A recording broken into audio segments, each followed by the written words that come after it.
Let me ask you this. How many times have you scrolled TikTok and Instagram and thought, wow, they are perfect. I could never be like that. Their skin is so glowing, they smile so nicely, their teeth is so white. I could never be like that. Comparison is the number one killer of confidence. Why? Because it forces you to measure your worth against someone else's highlight reel. But here's the truth. You're comparing your behind the scenes to their best moments. Imagine a tree comparing itself with another tree. One might bloom in the spring while the other shines in the autumn. The same goes for you. You have strength, gifts, and timeline that is uniquely yours. Instead of comparing, focus on your growth. Celebrate your small wins, like speaking up in a meeting or trying something new. Remember, confidence is not about being the best, it is being your best. This is where most people fail. They spend most time looking outward than inward. Here's your first challenge. Every time you catch yourself comparing, shift the focus. Ask, what's one thing that you are proud of today? You will be amazed at how these small shifts rewires your mindset. Let's talk about fear. The silent confidence killer. Most insecurities come from a fear of failure, rejection, or judgment. But here's the secret no one talks about. Fear is actually your biggest teacher. Imagine you're afraid of public speaking. You avoid it at all cost. But the more you avoid it, the scarier it becomes. Now flip the script. What if, instead of running, you took baby steps? Speak in front of a mirror. Then a friend, then a small group. Each time you'll prove yourself, I can do this. And guess what?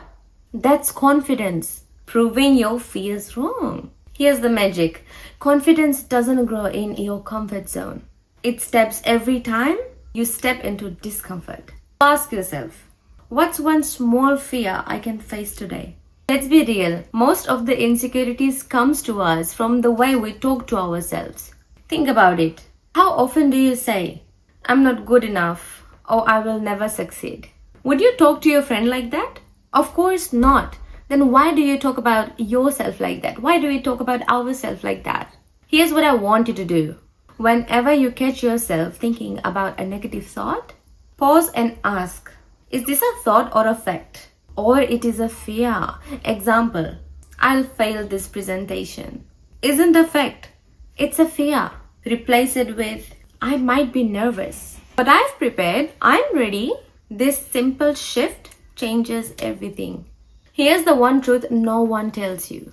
The voice in your head is the loudest voice you'll ever hear. Why not make it a voice that builds you up, not tears you down? Alright, it's time to take action. Here's your homework. I want you to pick one of these 3 steps. Stop complaining. Stop comparing, face a fear, or reframe your self-talk and commit to practice this for the next 7 days. Write it down in the comments below that you are following this so we can keep you accountable. For example, this week I'm going to face my fear of speaking up in the meetings. I'll be checking the comments and cheering you on. Listen, confidence isn't a destination, it's a journey. And every small steps you take brings you closer to the person you're meant to be. You have so much potential waiting to be unleashed. And I'm here to remind you that you are enough, exactly as you are. If you like this video or it has helped you feel better today in any way, give it a thumbs up, hit subscribe, and share it with someone who needs this message. Let's build up a community with confident, unstoppable people starting with you.